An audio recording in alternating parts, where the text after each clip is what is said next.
내가 소리 지르는 거 저 아줌마가 안 들었어도 우린 죽었어. 임대주택 준다 해도 돈 낼 돈이 없어서 못 살아. 당장 먹고 사는 게 중요하지. 자리를 물러나는 것이 정치 도의상으로 저는 맞다. 감사원이 그 사유로 감사를 한다는 것은 명백히 불법, 부당한 감사입니다.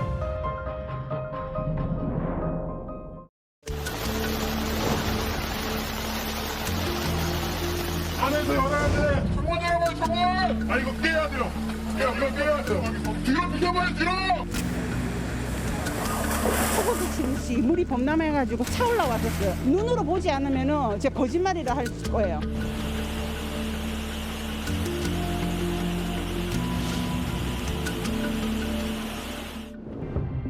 지난주 수도권과 중부지방에 쏟아진 기록적인 폭우로 각종 피해가 속출했습니다. 특히 인명피해가 컸는데요. 서울에서만 8명이 목숨을 잃었습니다. 이 가운데 절반인 4명은 침수된 집에서 빠져나오지 못한 반지하주택 주민들이었습니다. 재난은 가난에 더 가혹하다는 재난 불평등의 민낯이 또 한 번 드러난 겁니다. 오늘 스트레이트는 이번 폭우가 가장 먼저 덮친 반지하주택의 고달픈 삶을 들여다봤습니다. 지난 8일 하루 최대 380mm가 넘는 강수량을 기록했던 서울 동작구. 말 그대로 물폭탄이 떨어졌습니다. 화장실 가니까 이만큼 차는 거예요. 저는 못 나오니까 얼마나 기도했는지 몰라요. 살려주세요, 살려주세요. 사흘 뒤 찾아간 골목길은 정말 폭격을 맞은 듯 했습니다. 옷더미와 가구들, 고장난 선풍기와 뜯어낸 장판까지 물에 잠겼던 세간살이들을 군인들이 쉼없이 옮겨 나옵니다. 싱크대가 상부장이 백시멘트로 발려 있어요. 나머지는 다 해드렸는데 조금 힘들 것 같아요. 저거. 아찔하게 차올랐던 흙탕물은 퍼내도 쉽게 줄지 않습니다. 아, 죽겠어 지금. 며칠째 하시는 거예요, 지금? 오늘 사라지잖아. 한 평 남짓한 방 2칸에 작은 화장실이 딸린 반지하. 이 집에 새들어 사는 80대 노부부는 이번 폭우로 생사를 오갔습니다. 막 창문 좀 뜯어달라고 소리 지르. 그 아저씨가 오셔가지고 막 뜯고는 우리 다 끌어냈지. 내가 소리 지르는 거 저 아줌마가 안 들었어도 우린 죽었어. 기적이 일어난 거지. 집주인과 이웃들이 좁은 창으로 노부부를 가까스로 구조한 겁니다. 어쩌다가 이렇게 멍드신 건데? 창살 뜯고 꺼냈으니까. 아, 이렇게? 그거 뜯고 창문으로 끌고 나와요. 목숨은 건졌지만 내일의 삶은 막막합니다. 남은 건 냄비 3개뿐. 당장은 집주인 집에서 지내고 있지만 계속 신세질 수도 없는 노릇입니다. 가실 곳이 좀 있으신가요? 자식들 집에 나가지. 자식인데 뭐 괜찮지만은 우리가 살기가 싫지. 요새 세상이 그렇잖아. 늙은이들 뭐 밥 한 숟갈 끓여 먹는 거야 뭐. 그러니까 여기로 온 건데 그 지경을 당한 거야. 다른 골목도 상황은 비슷했습니다.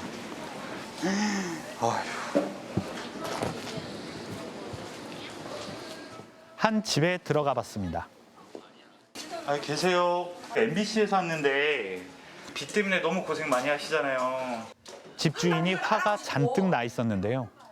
이거 한전에서 나와서 지하는 불이 있어야 이걸 일을 하지. 이거 불부터 먼저 봐줘야 되는 거 아닌가? 내가 하는 말이 짜증나서 지금 하는 소리예요. 침수됐다는 지하로 내려가 봤습니다. 담벼락이 창문 절반을 가려 햇빛이 거의 들어오지 않는 방은 전기까지 나가서 대낮인데도 캄캄합니다.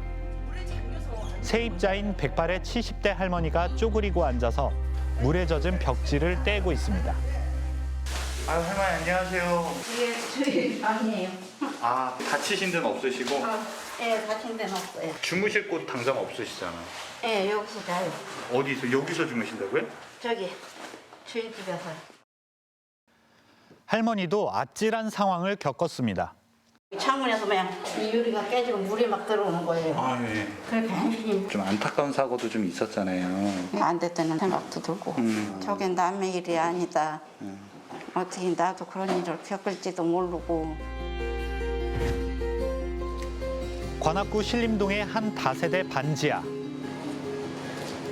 물이 들이쳤던 좁은 창문과 계단 앞엔 누군가 놓고 간 국화가 놓여 있습니다. 집 아래로 내려가 봤더니 벽면엔 손바닥 자국이 찍혀 있고 천장까지 물이 찬 흔적이 남아 있습니다. 반지하에 살고 싶어하는 사람이 누가 있겠습니까? 더 이상의 비극이 발생하지 않도록 근본적인 대책을 강구하고 긴급하게 실천해야 할 것입니다. 이곳에 살던 40대 발달장애인 여성과 여동생, 여동생의 10대 딸은 그날 밤 빠져나올 수 없었습니다.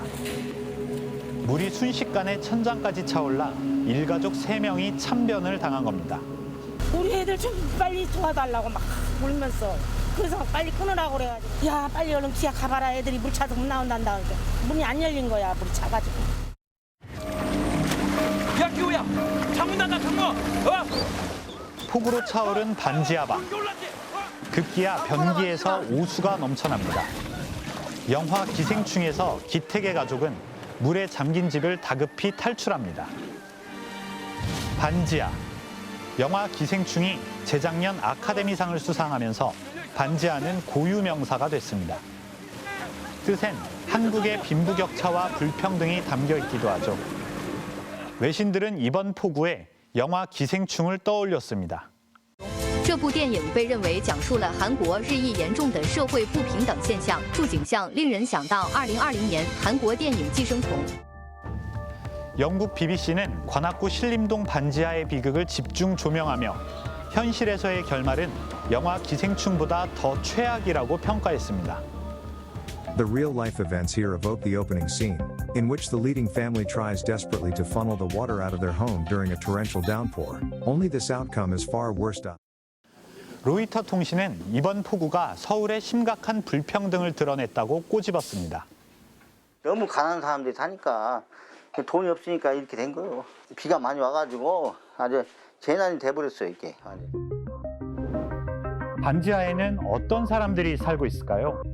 현재 지하 또는 반지하 주택은 모두 32만여 가구, 70만 명이 넘는 사람들이 살고 있습니다. 이 가운데 61%가 서울에 있고 경기와 인천까지 합치면 반지하집 96%가 수도권에 몰려 있습니다. 반지하 주택 가구 중 절반은 비정규직이고 74%가 저소득층에 속합니다. 평균 소득을 보면요.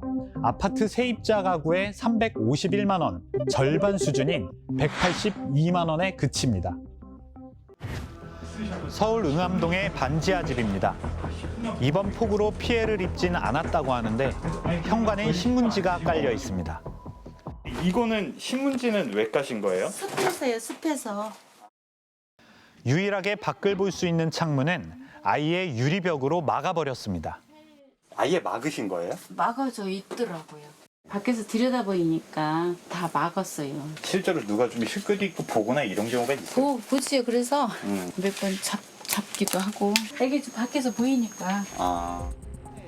바람도 햇빛도 들어올 수 없는 집. 하루 종일 선풍기를 돌리고 제습기를 틀어도 습기와 곰팡이는 정말 방법이 없습니다. 그렇게 이 집에서 10년 넘게 살았습니다. 이렇게 바닥 이런 데는 습해서 까맣게 된 건가요? 이거 드러내고 이게 해야 되는데 어디다 드러내고 어떻게 할 방법이 없어요. 곰팡이 많은데 내가 이렇게 맨날 닦고 정리하고 막 그러는데. 인근의 또 다른 반지하. 바람도 없고 습하다 보니 늘 모기와 해충이 기승입니다. 여기도 모기 있다. 옷걸이에 걸어놓은 옷은 하루면 다시 축축해지기 일쑤. 우리 딸은 계속 켜놓으라고 그러는데 전기세 나간다고 내가 그렇게 자꾸 끈다니까. 금방 잘.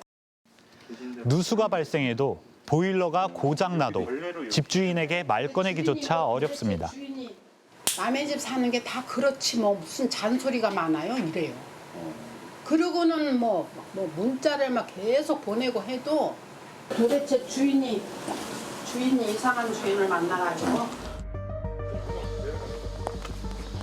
서울 상도동의 반지하 세입자는 가장 괴로운 게 매연이라고 합니다. 창문을 열면 집안이 차량 매연과 담배 연기로 금세 가득 차 버립니다.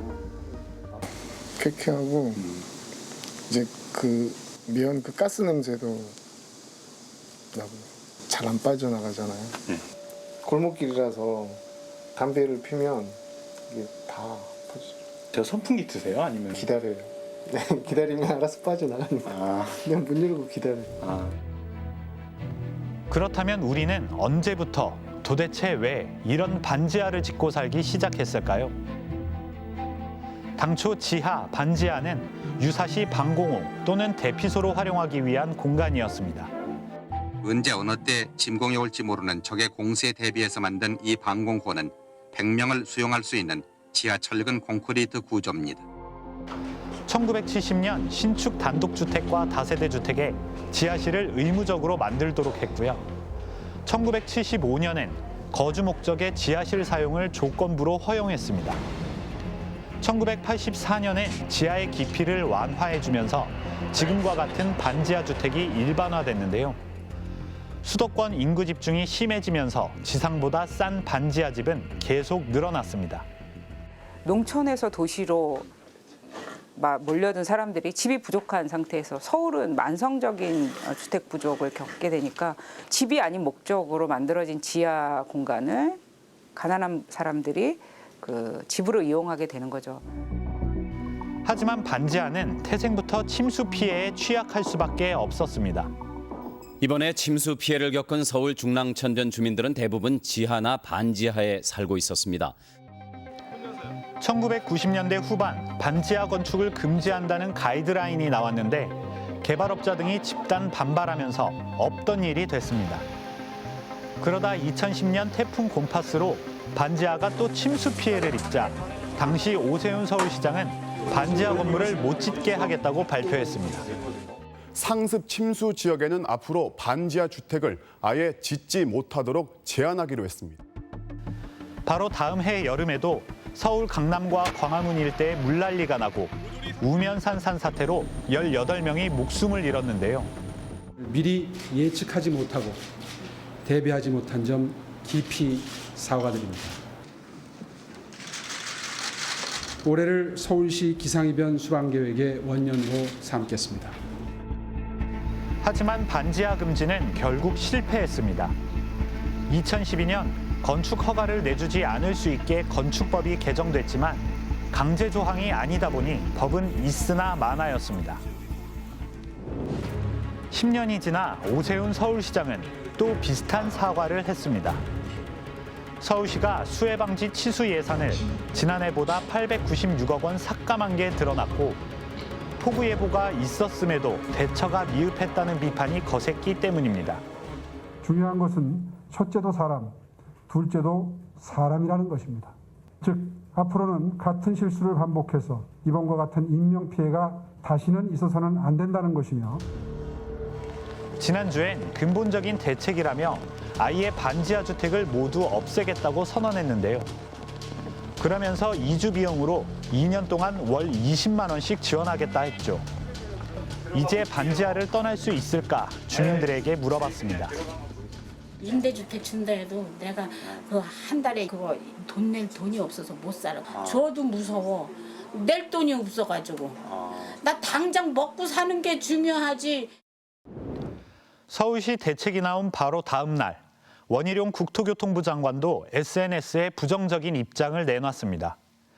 반지하도 사람 사는 곳인데 반지하를 없애면 그분들은 어디로 가냐는 겁니다. 그러면서 다양한 형태의 주택들이 시장에 많이 나오는 정책이 필요하다고 강조했는데요. 서울시가 곧장 추가 계획을 내놨습니다. 30년 된 오래된 공공임대주택을 재건축해서 20년 동안 23만 가구 이상을 공급하겠다는 겁니다. 문제는 돈입니다. 서울시는 아직 구체적인 예산 계획이 없다고 했습니다. 이게 뭐 예산 같은 건 좀 잡힌 게 있어요? 없어요. 정책이라는 것이 우선순위를 두면 네. 그쪽에 더 배분할 수 있는 거니까요. 이제 디테일을 짜면. 이 30만 원 돈 정도 해서 그 돈도 없어서 거기 가시는 분들인데 도움이 좀 될까 사실 이런. 아니 이제 그게 도움이 되게 이제 바우처 금액을 설정을 하겠죠. 그 정도 수준의 저렴한 임대주택으로 제공을 하시겠죠. 하지만 저렴하고 살기 좋은 임대주택, 반지하에 사는 이들에겐 그림의 떡입니다. 한국토지주택공사 LH가 서울 송파에 지은 공공임대주택이 올해 입주하는데요. 23제곱미터짜리 임대주택이 보증금 5,500만 원에 월세가 35만 원입니다. 서울 시내 반지하가 보통 보증금 1,000만 원에 월세 20만 원 안팎인 걸 고려하면 비싼 편입니다. 500에 뭐 25만 원짜리도 지하는 있고요. 1층으로 올라갔을 때는 25만 원짜리는 없습니다. 어쩔 수 없이 그 지하를 얻어갖고 살 수밖에 없는 어떤 그 환경이죠. 그나마 반지하는 지난 2020년에서야 공공임대주택 입주 대상에 포함됐는데요. 공급이 워낙 적다 보니 지금까지 서울에서 공공임대주택으로 옮긴 지하 혹은 반지하 거주민은 730가구에 불과합니다. 그래서 서울시가 오래된 공공임대주택을 재건축해 공급을 늘리겠다고 한 건데요. 그럼 이미 그곳에 살고 있는 주민들은 어디로 가냐도 문제입니다. 이게 쉬운 얘기가 아니에요. 노인과 장애인분들 같은 취약계층들이 많은데 생활 환경을 급격하게 바꾸는 것 자체가 이분들 삶에 굉장히 위협적인 요소가 돼요. 이런 이주 대책을 마련하기 쉽지도 않고 이건 추진이 어려운 일이에요. 결국 반지하가 없어지면 갈 곳은 쪽방이나 고시원이 될 거란 우려가 나옵니다. 필요만큼 지원하는 게 아니라 돈에 맞춰서 지원하고 있기 때문에 주거비 지원은 미국도 80만 원에서 90만 원 정도 돼요. 우리는 평균 20만 원이 아직 안 되죠. 주거비 지원을 적게 하기 때문에 괜찮은 집에 가세요, 사세요라고 말을 못 하는 거예요.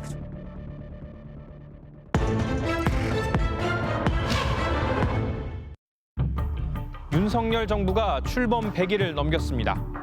초반부터 20%대까지 떨어진 지지율 속에 국정 전반이 곳곳에서 삐걱거리는데요.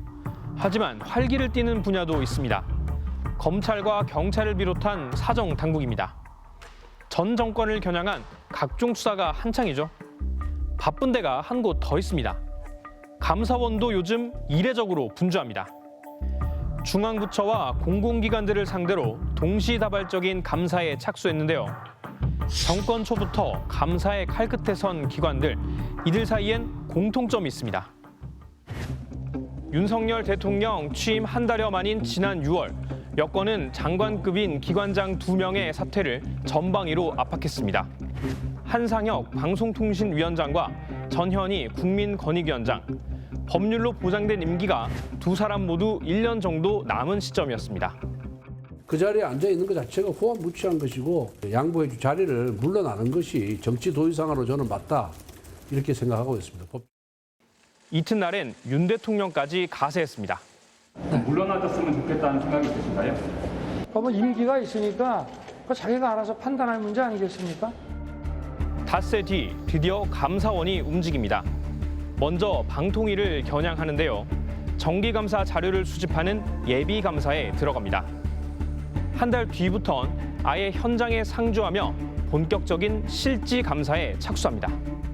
정기감사라는 업무 범위를 저도 넘어서는 것 아닌가 하는 개인적인 우려는 가지고 있습니다. 현장 감사는 보통 3주 만에 끝나지만 2주가 연장돼 아직 진행 중인데요. 감사 규모 역시 이례적입니다. 방통위 담당이 아닌 감사관들까지 포함해 감사 인력만 15명 안팎. 3년 전 정기감사 땐 10명이었습니다.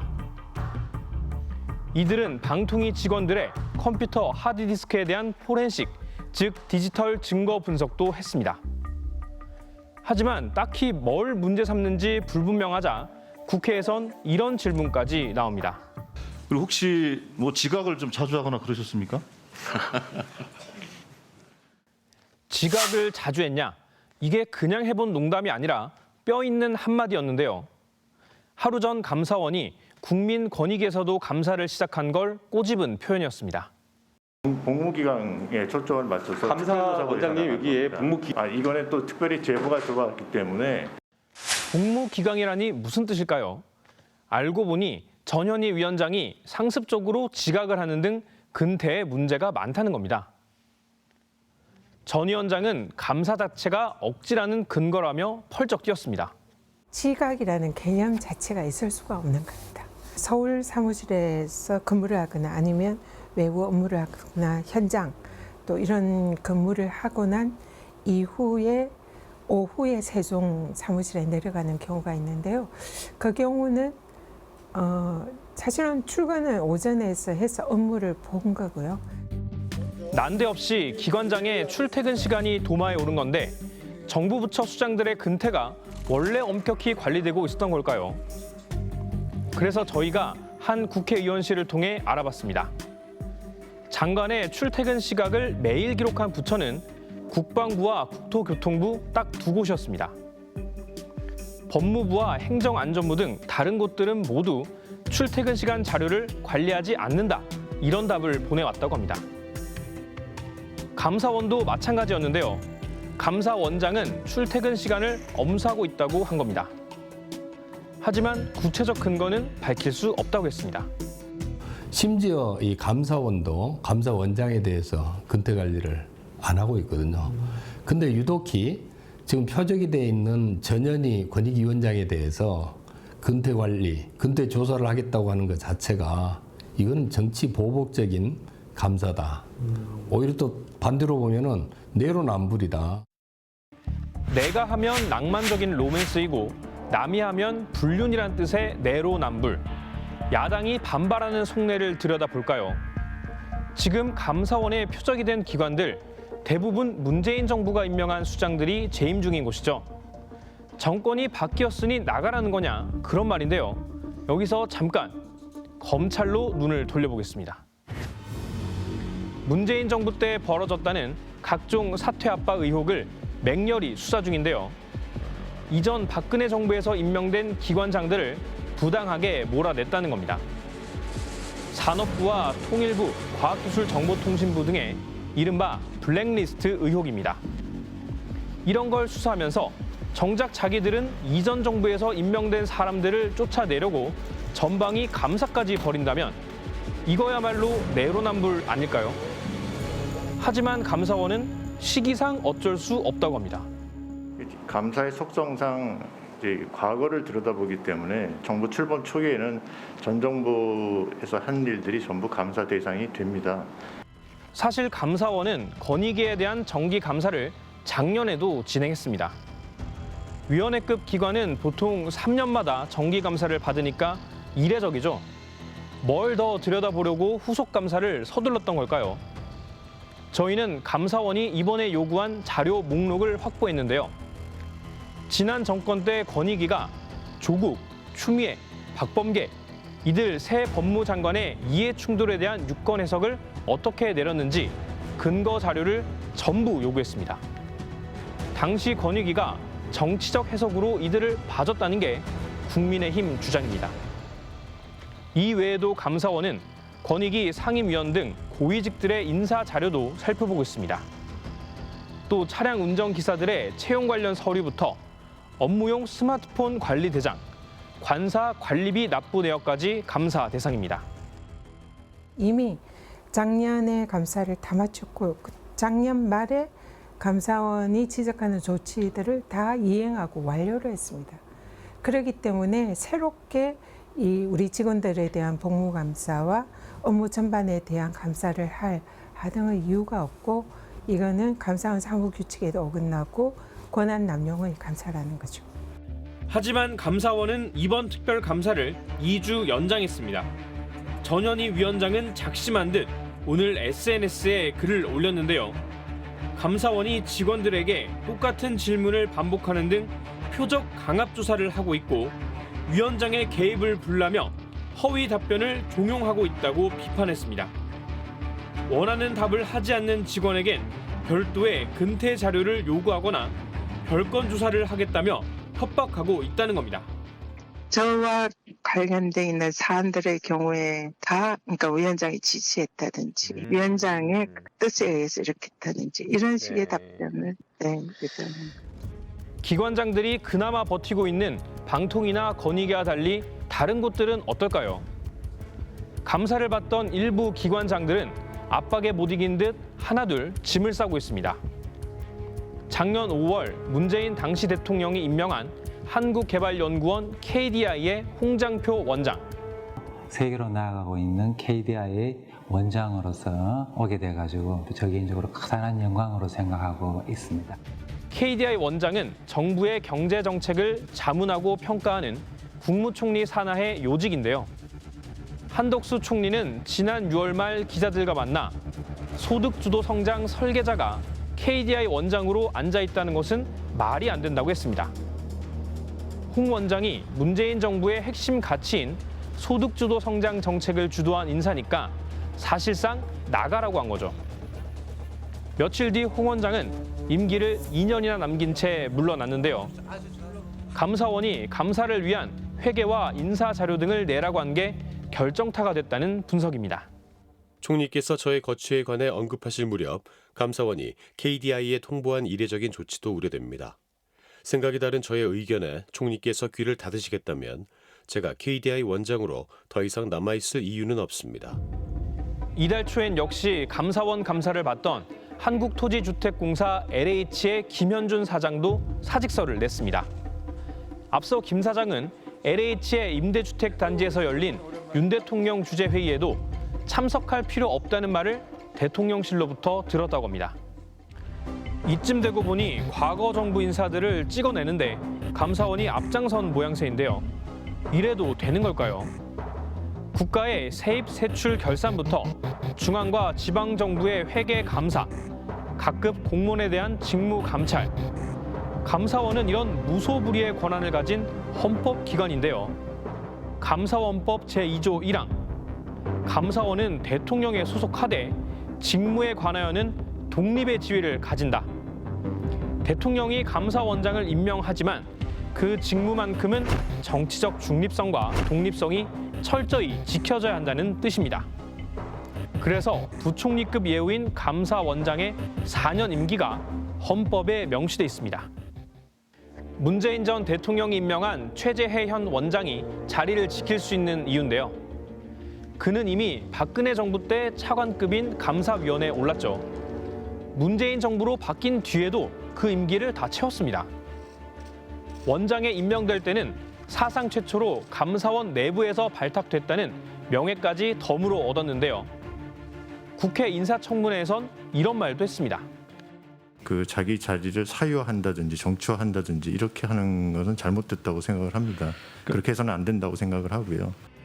전임인 최재형 전 원장이 대선에 뛰어들기 위해 중도 사퇴한 전례를 비판한 겁니다.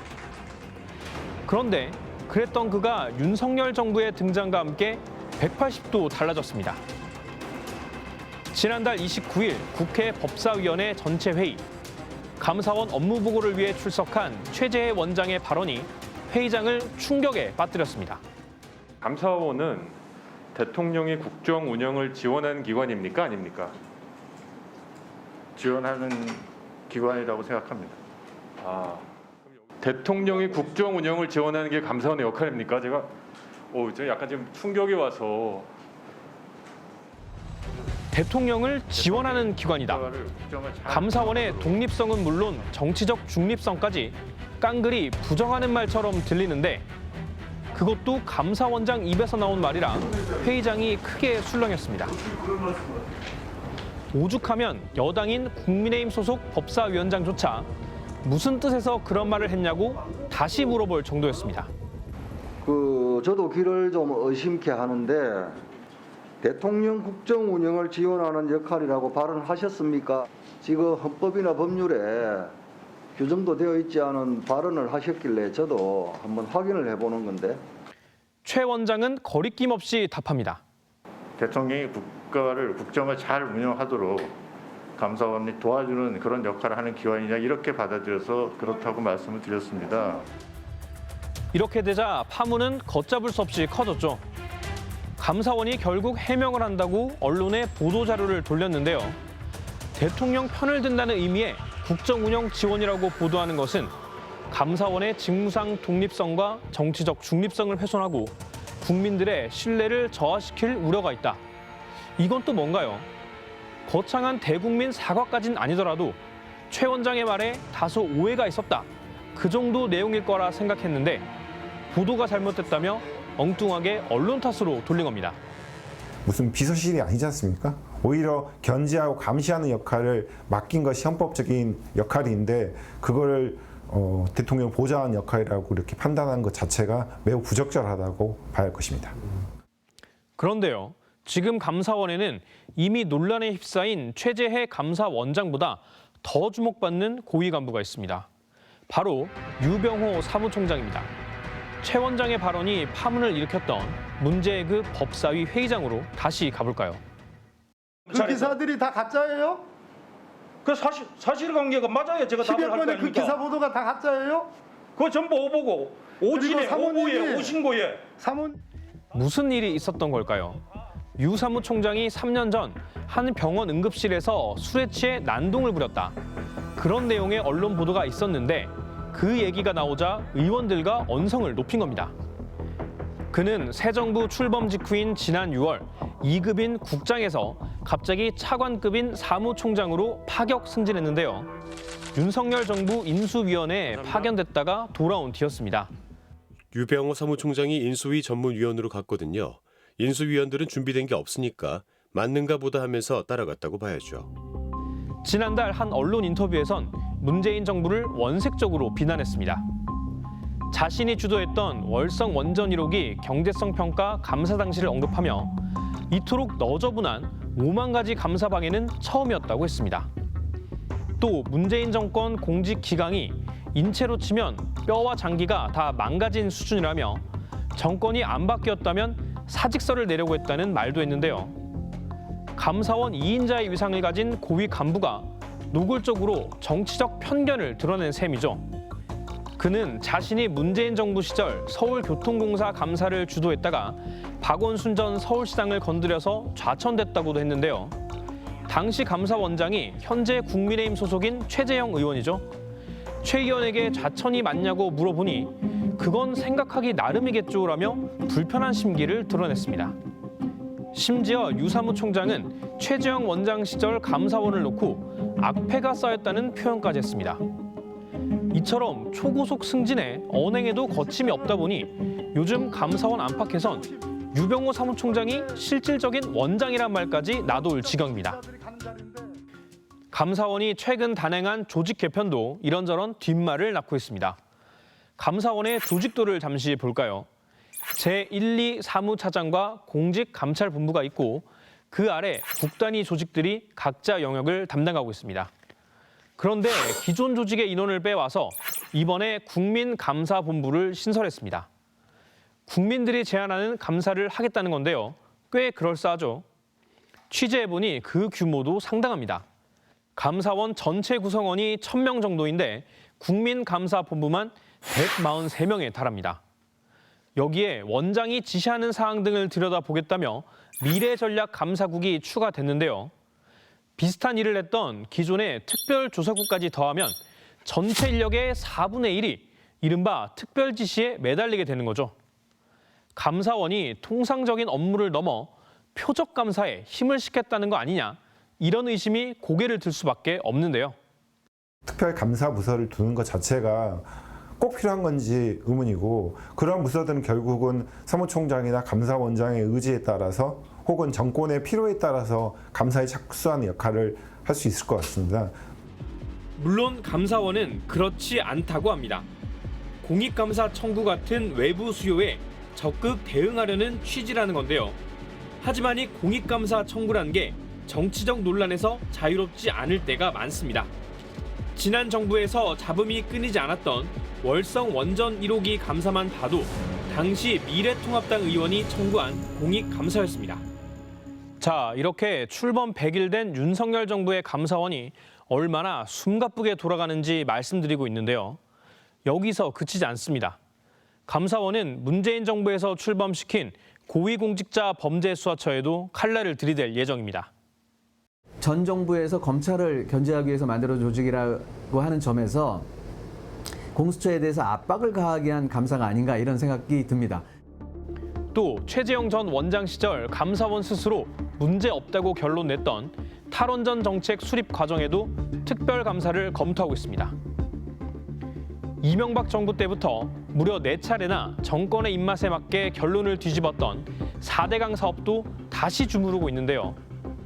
문재인 정부의 4대강 보호 개방과 해체를 놓고 감사에 들어간 겁니다. 결국은 정권이 입맛에 따라 가지고 하명 감사를 시킬 수 있는 그런 조직으로 전락될 수 있는 그런 위험성을 언제든지 갖고 있다고 볼 수 있습니다. 반면 현 정부에서 쏟아지고 있는 갖가지 의혹에는 원론적인 태도를 유지할 뿐입니다. 이번 정부에 들어와서 대통령실 공사 계약이 전부 비공개로 전환되고 있는 거 알고 계십니까? 지금 제기하신 문제는 저희들이 모니터링을 해서 문제가 있다고 생각하면 감사를 하도록 그렇게 하겠습니다. 저희는 이번 취재를 하면서 감사원은 물론 최재 원장 쪽에도 여러 차례 인터뷰 요청을 했는데요. 답은 오지 않았습니다. 더욱이 감사원장은 외부에 노출되는 일이 거의 없죠. 할 수 없이 최재 원장이 사는 공간을 찾아갔는데 얼굴 한번 마주치기도 힘들었습니다. 원장님 안녕하십니까? 저 MBC 스트레이트에서 나왔습니다. 원장님 잠시만 좀 국정운영 지원기관 말씀 좀 여쭤보려고요. 원장님!